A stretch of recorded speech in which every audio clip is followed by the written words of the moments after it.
better. They really have. Josh McNown, probably the best quarterback, probably the best option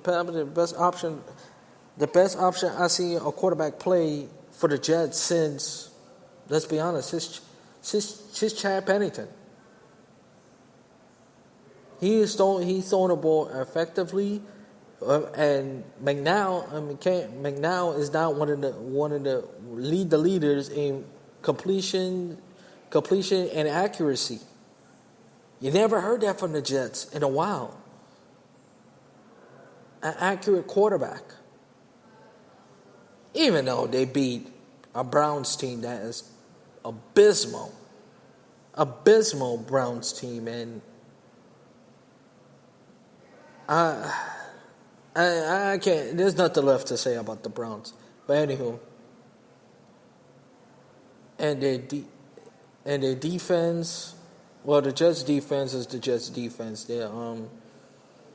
But they to me they're a good defense, but they're not a great defense. The Jets, they never turn the ball over. That's the thing about the Jets. They never get turnovers. Lead by sacks and get points allowed. That's it. They play like their defense play like the Baltimore Ravens, except they don't force turnovers. They don't force mistakes. They don't disguise you or any other defense in the league does. But anywho,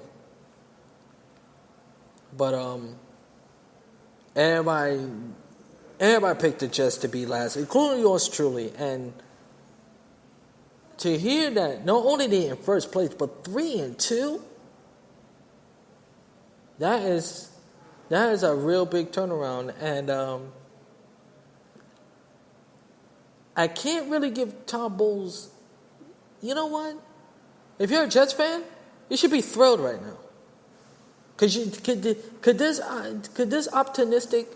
Let's be honest. This year was supposed to be the year that Todd Bowles should be gone, or be in the same position where the New York Football Giants are. But the fact you're 3-2, and you're leading the division. Hey, you could be optimistic all you want. And you know what? You're in a really good spot right now. If you keep this up, who knows? And it gives you that showdown with New England. And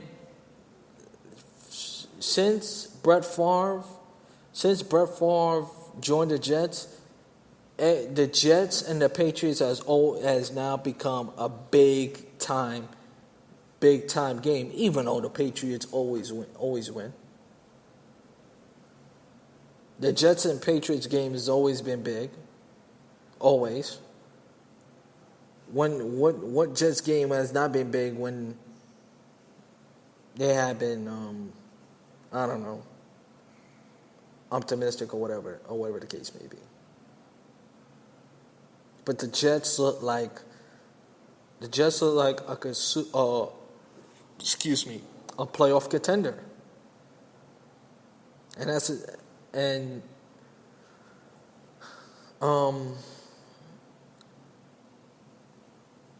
the game against Cleveland, which I thought was going to be like a 6-3 type game, but no offense. There was no offense in the first half until the field goal. We don't count the field goal, but in the second half, the Jets just hold on for dear life. But it was really a weird game. It was a really weird game. Not a lot of offense, a lot of defense, especially earlier when Myles Garrett just walked through and give K McNown a bear hug, like hello. And but after that, it was really a really not a lot of highlights, to say the least. And the result, the Jets won. I'm not gonna say escape because It wasn't a hard fought game. It really wasn't. If you really watched that game, I didn't think it was a really hard fought. Oh, let's win one because we're the Jets. It wasn't even like that. Game wasn't like that at all. It was pretty much. Let's get one more. Let's make it easier. Let's give Cleveland a chance, and let's give the Browns a chance and let them come back and stuff like that. But it wasn't the case. But give the Browns credit. Their defense is not bad. Their defense has not played bad. I'm gonna be fair about that. But with Cleveland,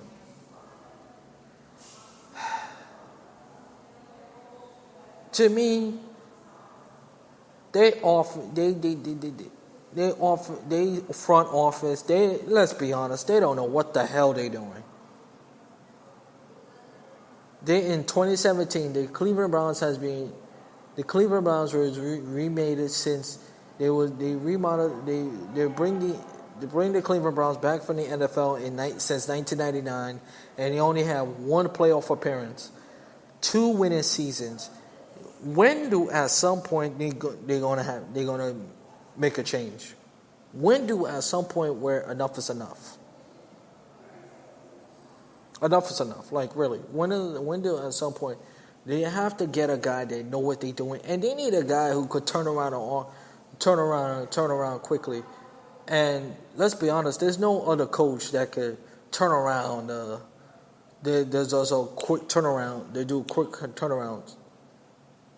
The one guy I could think of that could turn around a franchise quickly is Jim Harbaugh, and Jim Harbaugh is not leaving Michigan anytime soon.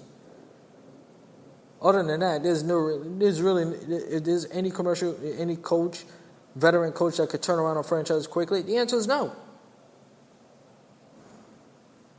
There is none. And being a coach is hard. It's really, really hard. It really is. No question. But before we get into the baseball, I just want to say this about Hunter Pence. He went to the 49ers Colts game. He was pledging for the national anthem. He left the game and he didn't stay long for the game. And quote, he left because of the protests. He didn't like that the players will protest kneeling for the game. Let me say this.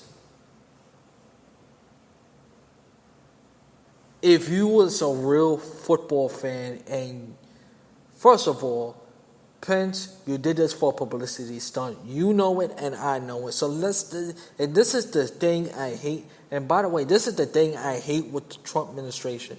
They treat people like they're idiots. First of all, in my estimation, you should have never said nothing about the protests. Let me make that clear. You should have shut the hell up. Shut the hell up and keep you. We have other things to worry about, like gun laws, but you want to pick a fight with the NFL for what? You prove you're a weak and pathetic president. The weakest and pathetic president we ever had. Let's be fair. But let me get back to Pence. You did it at a publicity stunt, and for the last time, I'm gonna say this: you can, by law, you cannot fire anybody to exercise their right. You cannot fire anybody to access their right.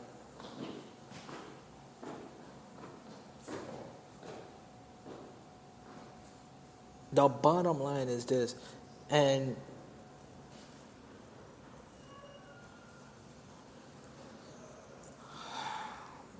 as far as I know I'm getting off topic, but my point is this: If you felt that, Pence, if you really felt that way, you should have never gone to the game.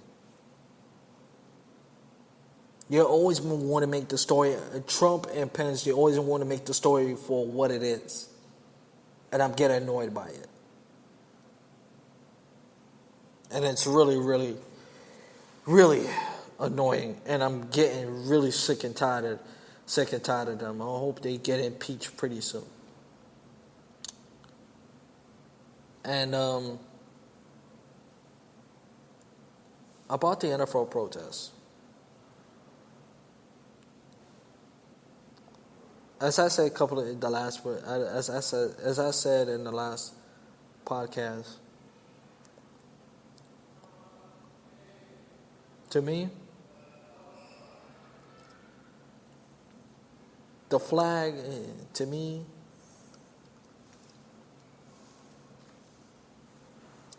the army, if you're in the military, I understand you feel that you disrespect the flag. You would disrespect the flag. You would disrespect the flag. That part I understand.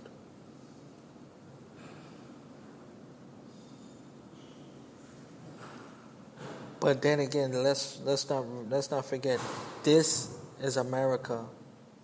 This is the land of the free. We are allowed to protest. If these bastards, I'm not going to even acknowledge the white supremacies and all, white supremacies, KKK, whatever the hell you want to call it. If these bastards could protest, why anybody else can't protest?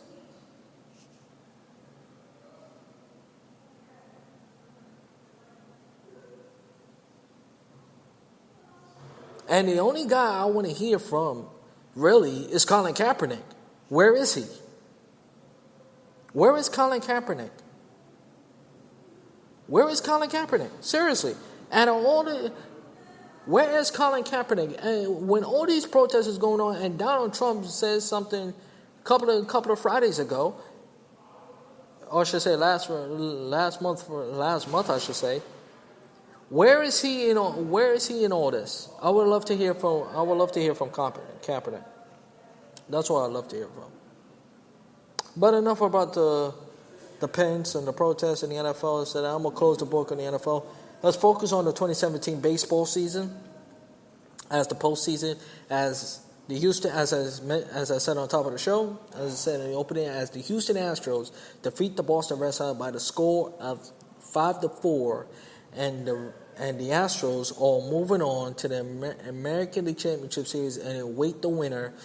And the Yankee game, who should be underway right now, as they host the Cleveland Indians, Game 4 of the American League Division Series, and as the Yankees look to force Game 5 at Cleveland, and Cleveland looking to end the Yankee season tonight.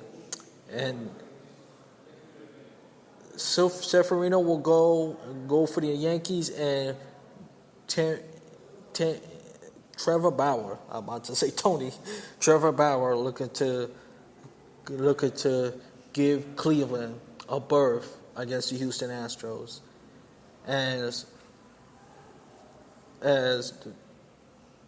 This series with the Astros, to me, the series of the Astros, as we put a finishing bow on the Red Sox, the Astros was clearly the better team. No question about it. They were a better team. Let's be honest, they should have won game 3, because despite the fact there's a lot of speedsters in that Red Sox team, but they don't have an RBI stud. And once they have an RBI stud, they're a complete team and a dangerous team. And this is the second time they got eliminated in the division series. Remember, last year they got eliminated by the Cleveland Indians. So, it's been a while since the Red Sox won a series. And